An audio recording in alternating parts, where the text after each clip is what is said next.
Supreme കോടതി chief ജസ്റ്റിസായ ആദ്യ മലയാളി ആര്? P. Govinda Menon, K. Mathew, V. R. Krishna Iyer, K. G. Balakrishnan. ഇതിലാരാണ്?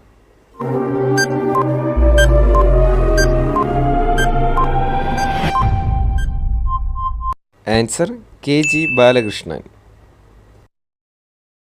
Kerala സർക്കാർ 2004 ആരംഭിച്ച ഇൻഫോ പാർക്ക് സ്ഥിതി ചെയ്യുന്നതെവിടെ? തിരുവനന്തപുരം, കൊച്ചി, എറണാകുളം, കോഴിക്കോട്. ഏത് സ്ഥലത്താണ്?